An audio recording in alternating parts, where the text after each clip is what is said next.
الرجیم بسم اللہ الرحمن الرحیم الصلاۃ والسلام علیک یا رسول اللہ وعلی آلک واصحابک یا حبیب اللہ الصلاۃ والسلام علیک یا نبی اللہ وعلی آلک واصحابک یا نور اللہ۔ میٹھے میٹھے اسلامی بھائیوں اور مدنی چینل کے ناظرین، سلسلہ قرآن کتاب ہدایت لے کر ایک بار پھر آپ کی خدمت میں حاضر ہوئے ہیں۔ انشاءاللہ العزیز قرآن پاک سے متعلق کچھ معلومات آپ سے شیئر کریں گے، بیان کریں گے۔ اللہ رب العزت جل وعلا مجھے آپ کو سب کو قرآن پاک احادیث طیبہ کی روشنی میں زندگی گزارنے کی توفیق عطا فرمائے۔ ابتداً درود پاک کی فضیلت نبی اکرم صلی اللہ علیہ وآلہ وسلم کا فرمان عالی شان ہے کہ جو شخص میرے کسی امتی کی پریشانی کو دور کرے اور میری سنت کو زندہ کرے اور میری ذات پر کثرت سے درود شریف پڑھے، قیامت کے دن اللہ تبارک و تعالی ایسے اشخاص کو اپنے عرش کا سایہ عطا فرمائے گا۔ قیامت کا وہ دن کہ اللہ کے عرش کے سائے کے علاوہ کوئی سایہ نہ ہوگا۔ ہر آدمی یہی تمنا کرے گا کہ وہ عرش کا سایہ نصیب ہو جائے اور اس دھوپ سے اور اس تکلیف سے نجات مل جائے۔ بہت ہی چھوٹا سا مختصر یہ وظیفہ ہے، نبی پاک علیہ السلام کی سنتوں پر عمل کرنا، آپ صلی اللہ علیہ وآلہ وسلم کی ذات پر درود شریف کی کثرت کرنا، اور اللہ نے توفیق دی ہے، اللہ نے مال سے نوازا ہے تو اللہ سے یہ دعا بھی مانگتے رہیں، رب ایسی توفیق بھی عطا فرمائے کہ ہم اللہ کے بندوں کی پریشانیوں کو بھی دور کریں۔ صلو علی الحبیب صلی اللہ تعالی علی محمد صلی اللہ علیہ وآلہ وسلم، صلاۃ و سلام علیک یا سیدی یا رسول اللہ وعلی آلک واصحابک یا حبیب اللہ۔ قرآن مجید فرقان حمید میں اللہ تبارک و تعالی نے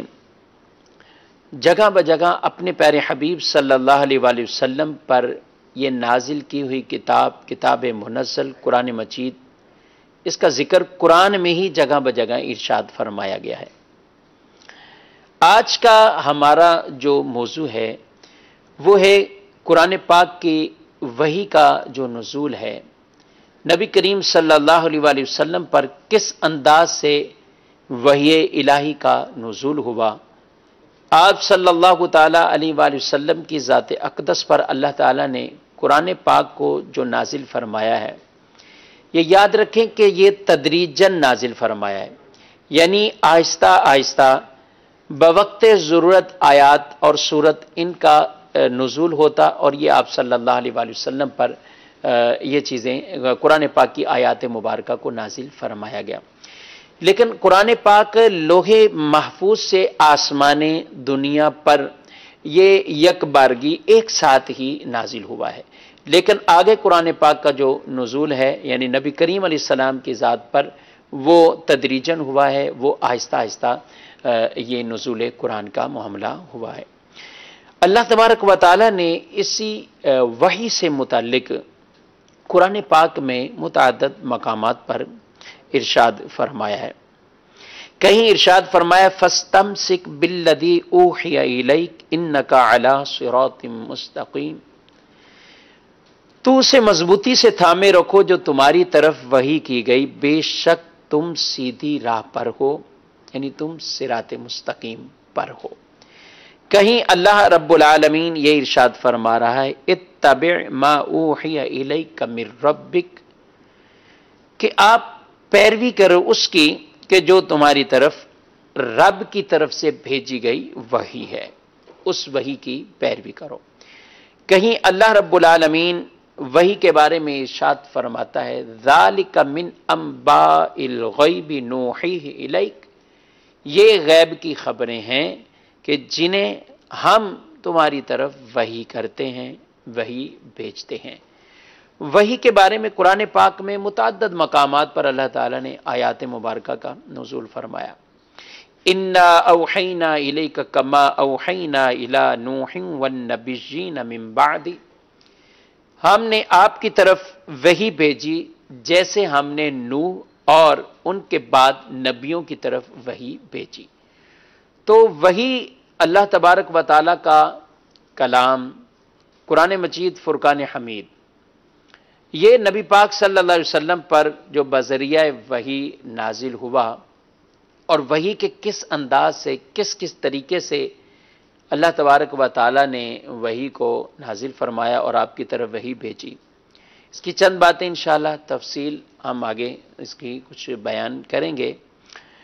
ابتداً یہاں یہ بات میں عرض کرتا چلوں کہ وحی کی دو قسمیں ہیں،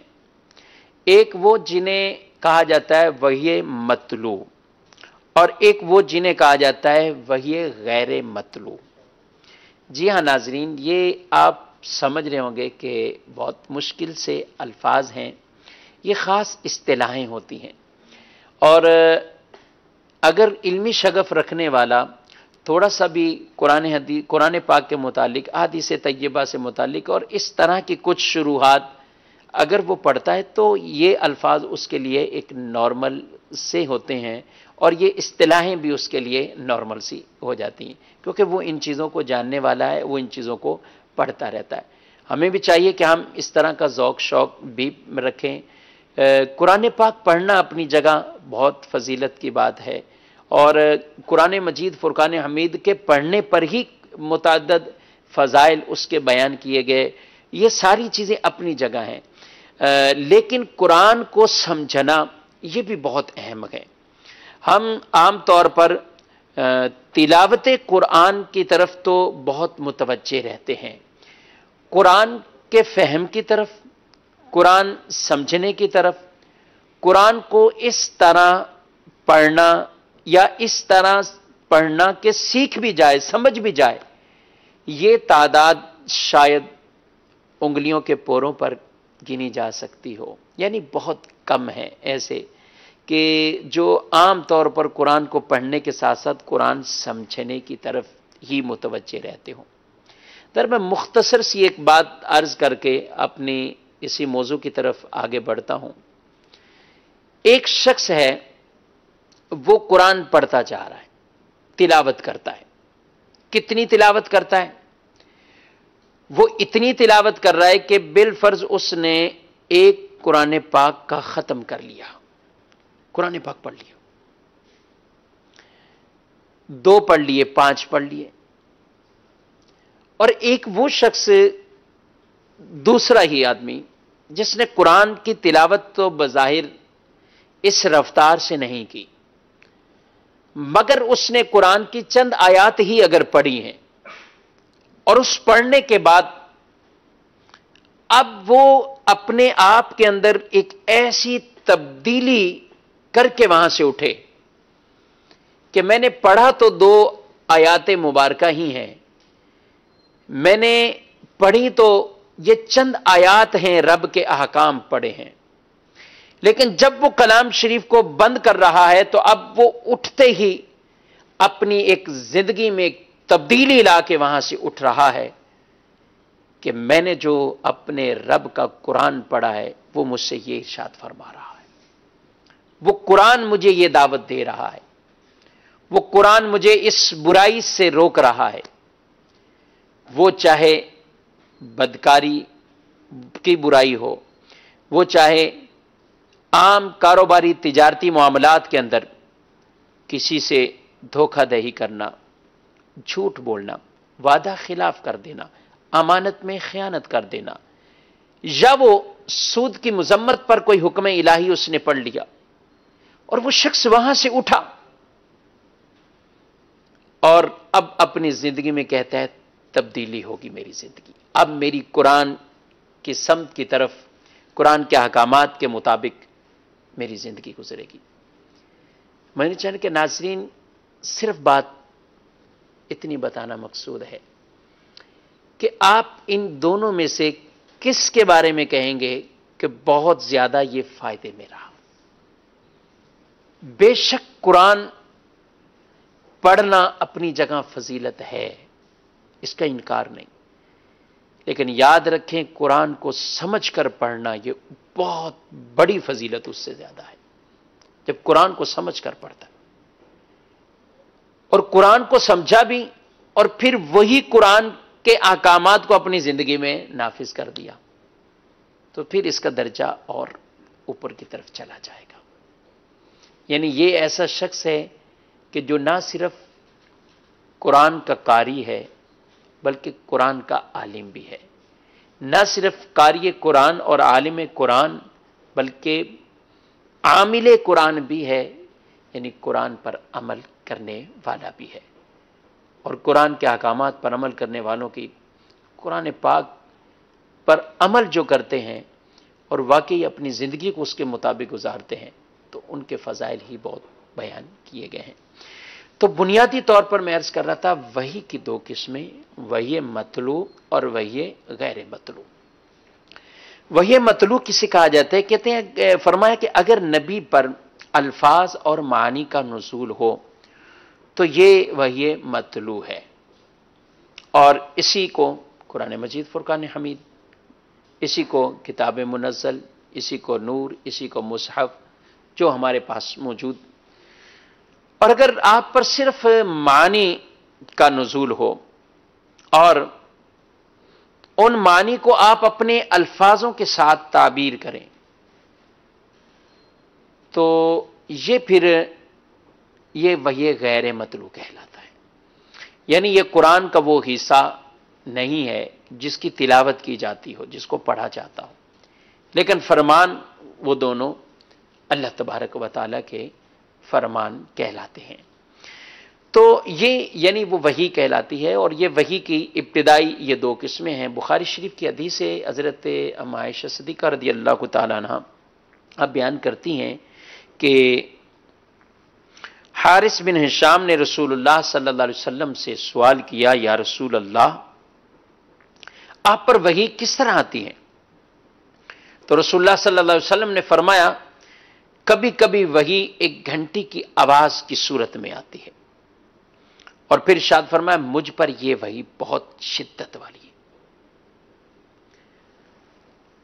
پھر آپ صلی اللہ علیہ وسلم فرماتے ہیں کہ یہ وحی جب منقطع ہو جائے، اس کا سلسلہ یعنی رک جائے، ختم ہو جائے جو نازل ہونی تھی، تو پھر میں اس کو یاد کر چکا ہوتا تھا۔ یعنی جیسے ہی وہ سلسلہ ختم ہوتا ہے تو یہ وحی مجھے، جو اللہ کا فرمان ہے، وہ مجھے یاد ہو جاتا۔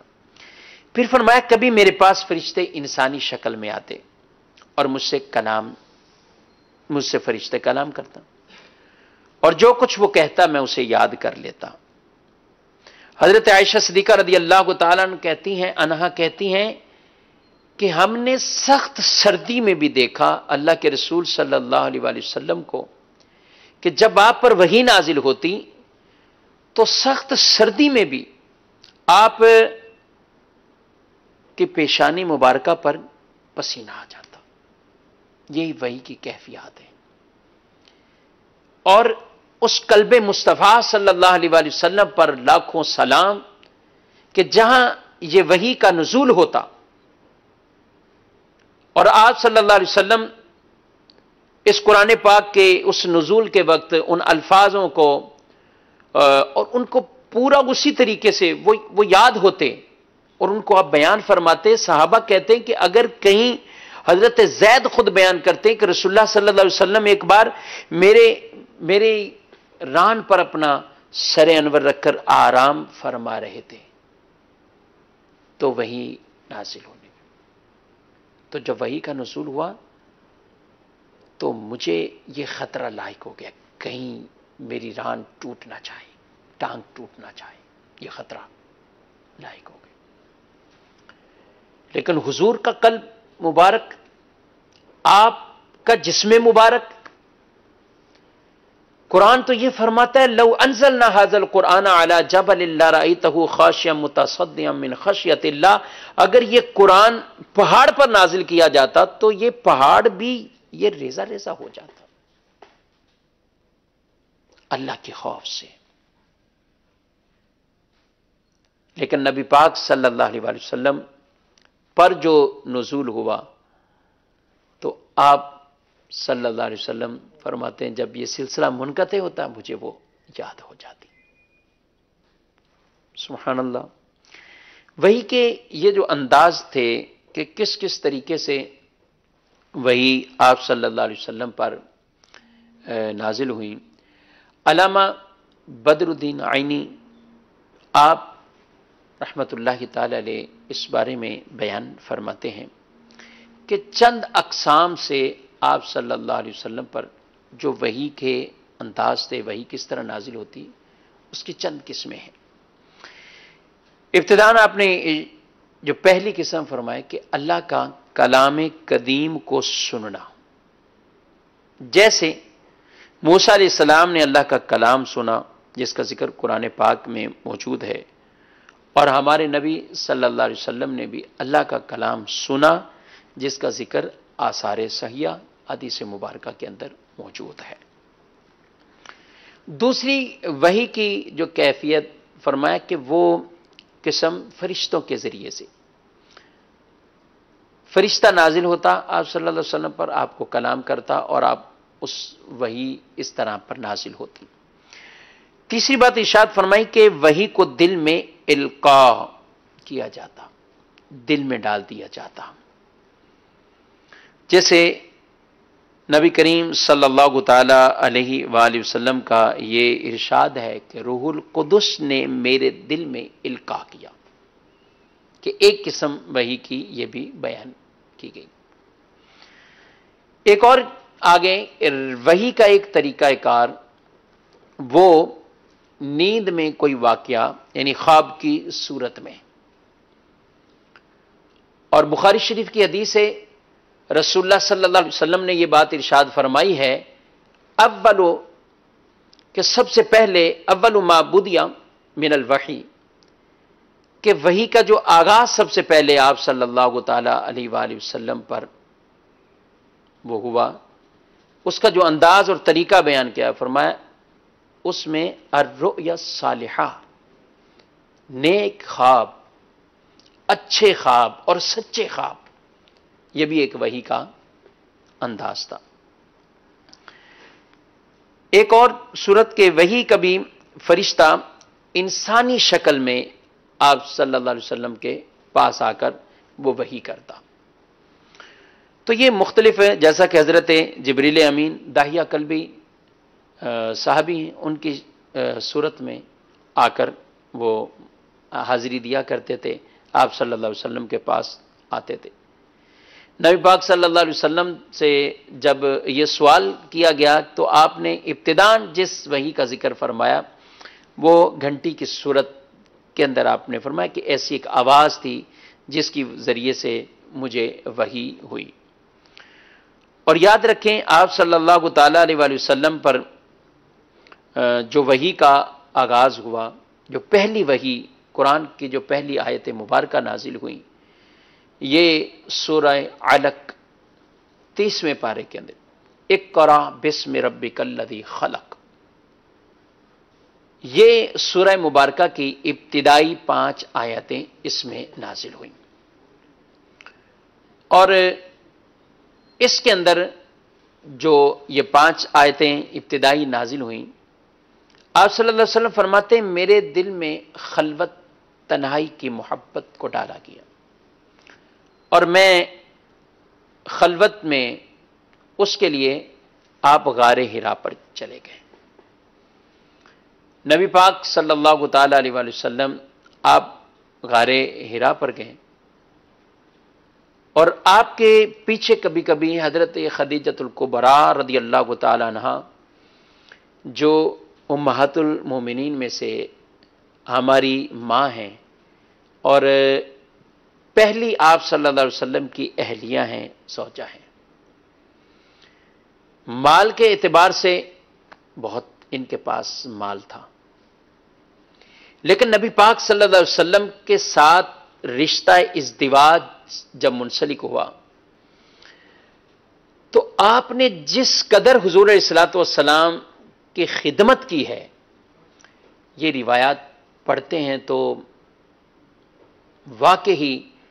آپ صلی اللہ علیہ وسلم کی دیگر ازواج نے بھی بہت خدمت کی ہے، لیکن ان کا تذکرہ بطور خاص روایات میں بیان کیا گیا، اور حضور صلی اللہ علیہ وسلم ان کو یاد بھی کرتے، بعد میں بھی یاد فرماتے۔ اور حضرت عائشہ نے پوچھا یا رسول اللہ صلی اللہ علیہ وسلم وہ تو وصال کر چکی ہیں، اب بھی آپ انہیں یاد کرتے ہیں؟ اور یہی عائشہ صدیقہ رضی اللہ تعالیٰ عنہ فرماتی ہیں کہ ازواج میں سے سب سے زیادہ انہی پر رش کیا جاتا۔ تو حضور فرماتے کہ جب لوگوں نے مجھے جھٹلایا میری تصدیق کی، میرے ساتھ اس انداز سے، یعنی گویا کہ آپ صلی اللہ علیہ وسلم کے اس اعلان نبوت کے معاملات اور اس کے بعد کے سارے، حضرت خدیجہ الکبریٰ رضی اللہ تعالیٰ عنہ وہ آپ کے لیے بہت معاون رہی ہیں اس معاملات۔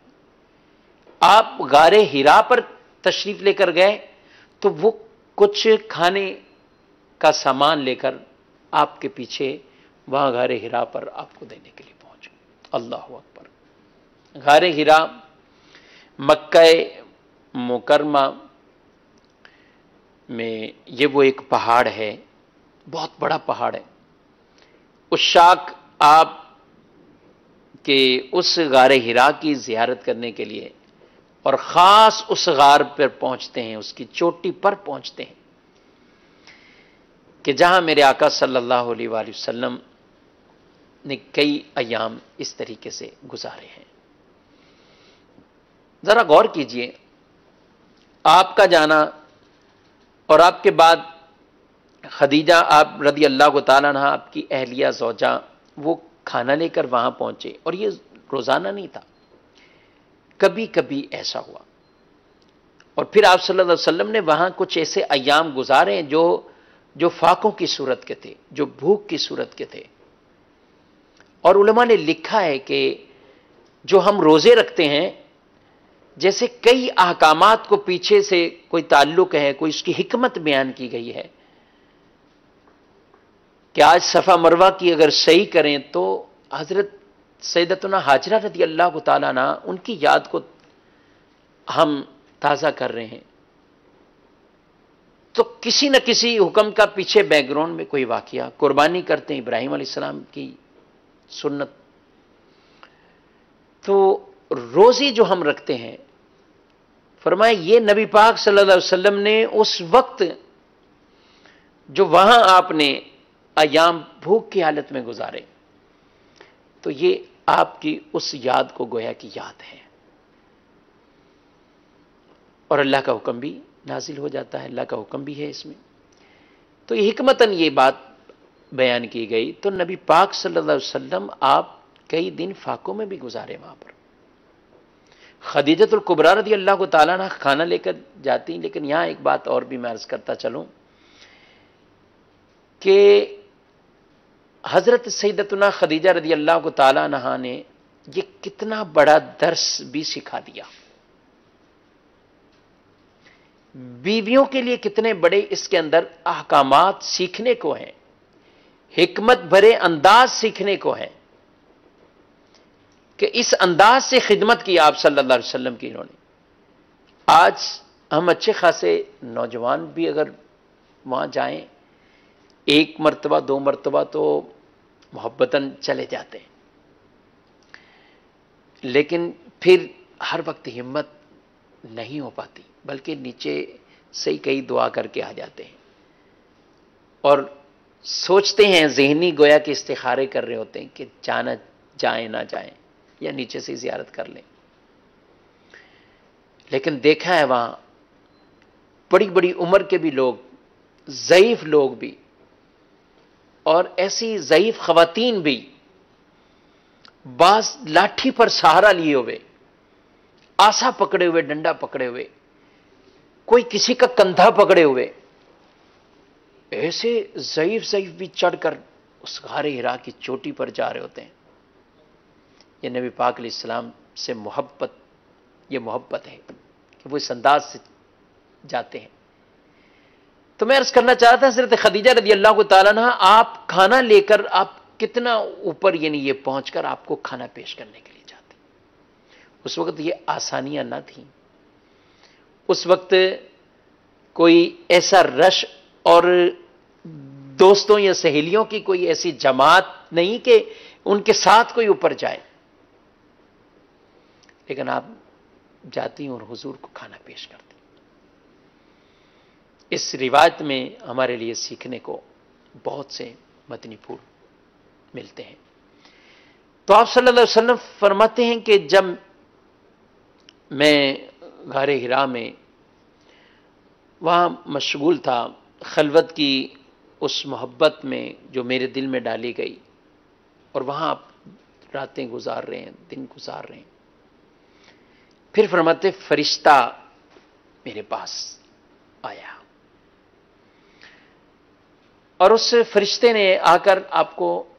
سلام کیا، اور قرآن پاک کی پہلی آیت مبارکہ وحی الہی کا آغاز ہو رہا ہے اور قرآن کا نزول ہو رہا ہے، اور وہ آیت مبارکہ آپ پر تلاوت کی، اقرا، آپ پڑھیے۔ آپ صلی اللہ علیہ وسلم نے ارشاد فرمایا کہ ما انا بقاری، جس کا کام لفظی سا ترجمہ تو یہ ہے کہ میں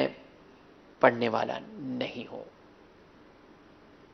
یعنی میں نے نہیں پڑھنا۔ اور حضرت جبریل نے آپ کو سینے سے آپ کے سینے لگ گئے، اور ایسا ایک معانقہ ہوا کہ کہا گیا کہ وہ اپنی طاقت کو پہنچ گئے، اور یہ کرنے کے بعد آپ کو جیسے ہی پھر یہ معانقہ ختم کیا، چھوڑا، تو پھر کہا اقرا، آپ پھر پڑھیے، لیکن آپ نے وہی جملے ارشاد فرمائے، ما انا بقاری۔ بہت خیانت والی یہ بات ہے کہ اس کا ترجمہ یوں کر کے بیان کر دینا کہ میں پڑھا ہوا نہیں ہوں۔ ما انا بقاری سیدھے سیدھے جملے ہیں، حالانکہ مطلب بالکل واضح ہے، بلکہ بہت پیارے ترجمے بھی، ذوق والے ترجمے بھی کیے گئے۔ ما انا بقاری، میں نہیں پڑھتا، میں نے نہیں پڑھنا۔ کیوں نہیں پڑھنا آپ؟ مفتی شریف الحق امجدی رحمۃ اللہ تعالی علیہ آپ اس حدیث مبارک کے تحت فرماتے ہیں کہ آپ چونکہ اپنے تمام تر اذہان اور قلب کے اعتبار سے آپ کی ساری اللہ کے تجلیات میں گویا کہ آپ ایسے محو ہیں، اللہ کی یاد میں ایسے مشغول ہیں، رب کی ہی یاد میں مشغول ہیں، اور فرشتہ آپ سے کہہ رہے اقرا، تو آپ کسی غیر کی طرف، غیر کے کلام کی طرف توجہ ہی نہیں کرنا چاہ رہے، اور آپ آگے جواب یہ ارشاد فرما رہے، اس لیے بار بار آپ نے یہ ارشاد فرمایا ما انا بقارئ، میں نہیں پڑھتا، میں نہیں پڑھتا۔ جب آپ یہ کلمات ادا کر رہے ہیں تو اقرا، یہ پڑھنا تو ان کلمات کے مقابلے میں بہت آسان ہے، لیکن آپ فرمایا میں نہیں پڑھتا۔ آپ صلی اللہ علیہ وسلم جب یہ ارشاد فرما رہے ہیں کہ میں نہیں پڑھتا، کیوں؟ فرمایا وہ اللہ کی یاد میں ایسے مشغول تھے، کسی اور طرف توجہ ہی نہیں کرنا چاہ رہے تھے، لیکن جبریل امین نے پھر جب یہ پڑھا ہے اقرا بسم ربک الذی خلق، کیا پیارے حبیب صلی اللہ علیہ وسلم آپ جس رب کی یاد میں ہیں، رب کے نام سے آپ پڑھیے، یعنی جس کی یاد میں آپ مشغول ہیں، جس کی تجلیات میں آپ محو ہیں، اے حبیب اسی رب کے نام کا واسطہ پڑھیے، تو آپ کی زبان پر وہ کلمات جاری ہو جاتے ہیں، اور آپ ان آیت مبارکہ کو پڑھتے ہیں جو آیت مبارکہ آپ پر نازل ہوئی۔ یاد رکھیں کہ جبریل امین غار حرا میں پہنچ گئے وحی لے کر۔ پچھلے انبیاء پر بھی وحی جب آتی، اللہ کا کلام انہیں ملا، کتاب ملی، تو خاص مقام پر انہیں بھیجا گیا، وہاں جا کر حضرت موسیٰ کوہ طور پر جاتے علیہ السلام، عبادت کچھ مخصوص عبادت ہے،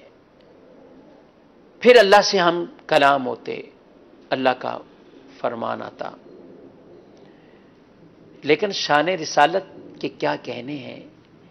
کہ نبی کریم صلی اللہ علیہ وسلم کے لیے یہ نہیں فرمایا گیا کہ آپ کو وحی کے لیے اس جگہ پر، اس مقام پر، اس جگہ ہی آپ نے آ کر وحی الہی کا یہاں نزول ہوگا، ایسا نہیں فرمایا گیا، بلکہ آپ کی شان میں یہ چیز گویا کہ ایک اور فضیلت والی، اور آپ کی شان یہ ہے کہ اگر آپ غار ہرا کے اس کونے پر ہیں، اس غار ہرا کی اس پہاڑ کی چوٹی پر ہیں، تو کلام الہی وہی نازل ہو جاتا ہے۔ اور اگر ہمارے پیارے حبیب صلی اللہ علیہ وسلم، ہمارے پیارے رسول صلی اللہ علیہ وسلم مکے کی گلیوں میں ہیں تو قرآن مکے کی گلیوں میں نازل ہو جاتا ہے۔ آپ مدینہ منورہ میں ہیں تو قرآن مدینہ منورہ میں نازل ہو جاتا ہے۔ آپ سفر میں ہیں تو قرآن سفر میں نازل ہو جاتا ہے۔ آپ اپنے بستر پر آرام فرما رہے ہیں تو اللہ کا قرآن وہاں بھی نازل ہو جاتا ہے۔ یعنی جہاں جہاں مصطفیٰ کریم علیہ السلام ہے، رب کا کلام، رب کا قرآن مجید، فرقان حمید، اللہ نے اس انداز سے آپ پر نازل فرما دیا،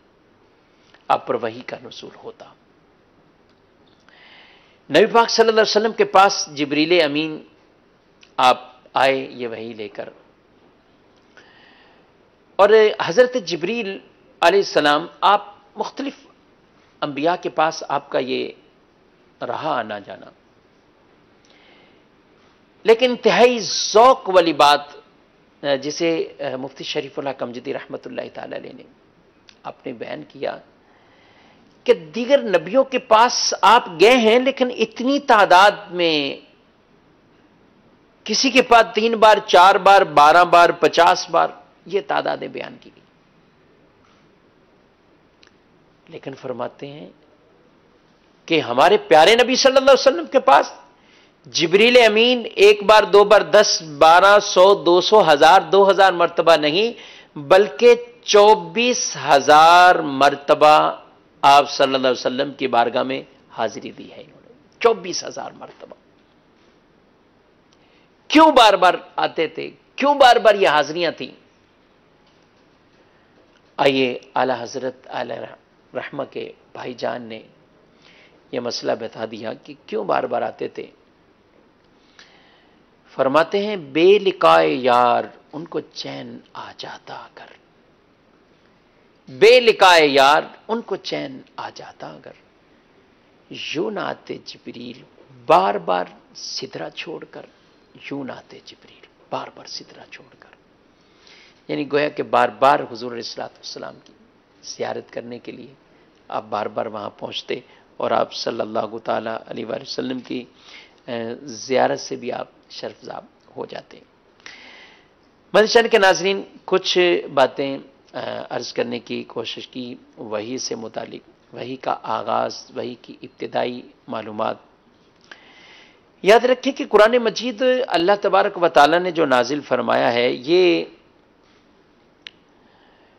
یک بارگی نازل نہیں کیا گیا، بلکہ اللہ حکیم ہے، حکمت والا ہے، تو اس نے اپنی حکمت سے آہستہ آہستہ قرآن کو نازل فرمایا۔ بڑی حکمتیں اس میں علماء نے کتابوں میں لکھی کہ کیا حکمتیں ہیں، قرآن کیوں آہستہ آہستہ نازل ہوا۔ 23 سال کے عرصے میں تدریجاً قرآن نازل ہوا، اور اتنے اس طویل عرصے میں کیا حکمتیں ہیں اس کی۔ بیان فرمایا گیا کہ آپ صلی اللہ علیہ وسلم نے جس وقت اعلان نبوت فرمایا، وہ قوم، اکثر قوم کے ایسے افراد جو ان پڑھ تھے، جن کو پڑھنا لکھنا نہیں آتا تھا، اور آپ صلی اللہ تعالی علیہ وآلہ وسلم پر اگر قرآن یک بارگی ہی نازل ہو جاتا تو ان کے لیے ضبط کرنا بہت ایک مشکل معاملہ ہو جاتا، اور پھر عین ممکن کہ اس میں غلطیاں واقع ہوتی۔ یہ اللہ حکیم ہے، حکمتیں، یہ علماء نے حکمتیں بیان کی گئی۔ ایک حکمت یہ بھی بیان کی گئی ایک یہ بھی بیان کی گئی کہ اگر کتاب ایک ساتھ ہی نازل ہو جاتی تو پھر وہ اسی پر ہی یوں رہتے کہ گویا کہ سستی کے شکار ہو جاتے، لیکن احکامات تدریجن تدریجن نازل ہوتے گئے۔ یہ بھی انداز تھا کہ عرب کے لوگ طرح طرح کی جاہلانہ رسومات میں مبتلا تھے، اور طرح طرح کے انداز میں ایسے مبتلا تھے کہ وہ ان من گھڑت چیزوں کو، بیکار چیزوں کو، گمراہیت والے راستے کو چھوڑنے کے لیے گویا کہ تیار نہیں، کہ اگر ہم اسلام کی طرف آئے تو اتنے بڑے احکامات ہیں جن پر ہمیں کہا جائے گا عمل کرو۔ تو اللہ کی یہ حکمت تھی، آہستہ آہستہ ایک حکم، کچھ حکم، پھر احکام یوں نازل ہوتے گئے، اور وہ لوگ بھی یوں یوں اسلام کے دامن سے وابستہ بھی ہوتے گئے۔ اور ایک یہ حکمت بھی بیان کی گئی کہ بار بار آپ پر حضرت جبریل وہ آتے ہیں، اور جب وہ آتے تو آپ صلی اللہ علیہ وسلم خوش ہوتے تھے، ان سے مل کر خوش ہوتے، اور یوں آپ کا قلب مبارک میں مزید اور قوت آ جاتی، اور تبلیغ دین کے معاملے پر جو آپ کو پریشانیاں لاحق ہوتی اس غم کو بھی دور کر دیا جاتا، کہ دشمنوں کی طرف سے پریشانیاں لاحق ہو رہی ہیں، دشمنوں کی طرف سے تکالیف پہنچ رہی ہیں، مگر جس رب کا پیغام عام کر رہا ہوں وہ رب کے فرمان بھی تو بار بار آ رہے ہیں، بار بار آیات کا نزول، تو آپ خوشی کا بھی اظہار فرماتے حضرت جبریل امین سے آپ جب ملتے۔ دوسرا یہ تھا کہ ایک اور حکمت بھی بیان کی گئی، قرآن تھوڑا تھوڑا نازل ہوا، یہ قرآن کا اعجاز ہے، یعنی قرآن ایسی کتاب ہے کہ جس کے بارے میں اللہ تبارک و تعالی نے اس کی حفاظت کا ذمہ اپنے ذمہ کرم پر رکھا، اور چیلنج کر دیا دوسروں کو کہ لے آؤ، کل اجتمعت الانس والجن علی ان یاتوا بمثل هذا القرآن لا یاتون بمثله ولو کان بعضهم لبعض ظہیرا، اگر جن انسان سارے مل جائیں اور اس کی مثل لانا چاہیں نہیں لا سکتے، اگرچہ ایک دوسرے کی مدد بھی کرنے لگ جائیں لا نہیں سکتے۔ فَإِن لَّمْ تَفْعَلُوا وَلَن تَفْعَلُوا، ایک صورت مانگی وہ بھی نہیں لا سکے، فَإِن لَّمْ تَفْعَلُوا وَلَن تَفْعَلُوا، تم نہیں لائے اور نہیں لا سکتے، تو تھوڑا تھوڑا کلام بھی آتا گیا، تو یہ اس قرآن کا بھی اعجاز ہے، ان پر واضح ہو گیا کہ یہ تو اتنی ایک صورت بھی کوئی نہیں بنا سکتا، اس طرح کی، اس طرح کا تو کچھ لا ہی نہیں سکتا، یہ قرآن کا اعجاز ہے۔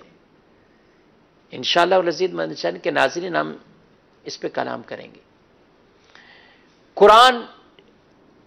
23 سال کے عرصے میں نازل ہوا، اور حفاظت ایسی، اللہ اکبر، صدیاں گزر گئیں، زبر زیر سے تبدیلی نہ ہو سکے، الفاظ کی تبدیلی نہ ہو سکے، یہ رب کا وعدہ تھا، رب نے اپنے ذمہ کرم پر لیا، لیکن کس انداز سے یہ آج مسلمانوں کے بچوں کے سینوں میں قرآن ہے اور تبدیلی نہیں ہے، چھپتے ہیں، طرح سال میں کئی بار چھپائی کا سلسلہ ہو، لیکن کسی کو جرت تبدیلی کی نہیں۔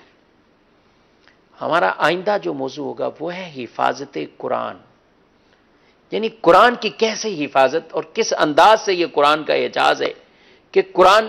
میں کوئی تغیر تبدیلی نہیں کر سکا، اور یہ قرآن جیسا اللہ تبارک و تعالیٰ کی طرف سے آیا ویسے ہی آج ہمارے پاس۔ پچھلی کتابوں میں تبدیلیاں کی، تحریفیں کی انہوں نے، کچھ لالچ میں آ کے کی، کچھ ویسے کی، احکام الہیہ میں تبدیلیاں کی، امیر کے لیے کچھ، غریب کے لیے کچھ، لیکن قرآن میں کوئی تبدیلی نہیں بیان فرمائی گی۔ اللہ نے اس کی حفاظت اپنے ذمہ کرم پر رکھی۔ تو ہم نیکسٹ موضوع ہمارا حفاظت قرآن کا کیا کیا انداز تھے، کس انداز سے قرآن پاک کی یہ حفاظت، اور کس کس دور میں کس انداز سے، آپ ذرا غور کیجئے 23 سال کے عرصے میں تھوڑا تھوڑا نازل ہونا. سورہ علق ابتدائی آیات جو آج ہم نے سنی کہ وہ نازل سب سے پہلے ہوئی، لیکن ہے 30ویں پارے میں. جب کوئی آیت نازل ہوتی ہے آپ صلی اللہ علیہ وسلم فرماتے اس آیت کو فلاں سے ملا دو، اس آیت کو فلاں کے بعد میں رکھو، اس کو فلاں سورت، اس کو فلاں سورت کو اس سے پہلے اور اس کو بعد میں، یہ ساری چیزوں کو بیان کیا گیا. تو یہ جو چیزیں بیان ہوئی اس پورے 23 سال کے عرصے میں کتابی صورت میں موجود نہیں ہے ایک ساتھ، لیکن صحابہ کرام حافظ قرآن تھے. کئی صحابہ سینکڑوں کے حساب سے حافظ قرآن تھے. کس انداز سے انہوں نے قرآن مجید فرقان حمید کے ساتھ کیسے اٹیچ تھے، یہ قرآن سے محبت کی بھی دلیل ہے. تو ملچن کے ناظرین، اس حوالے سے اگر آپ کوئی کالز بھی کرنا چاہیں، کوئی بات ہم سے پوچھنا چاہیں قرآن کے حوالے سے، نمبر آپ اسکرین پر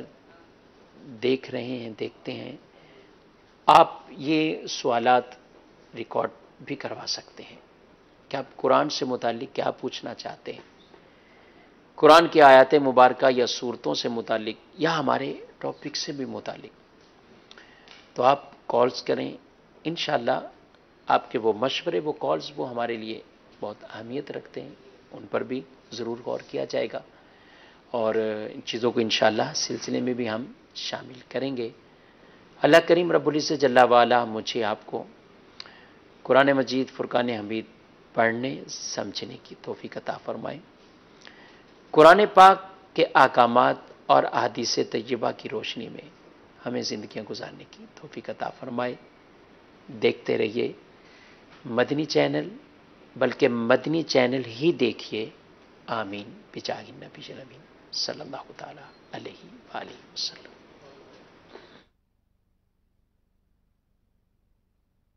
آرزو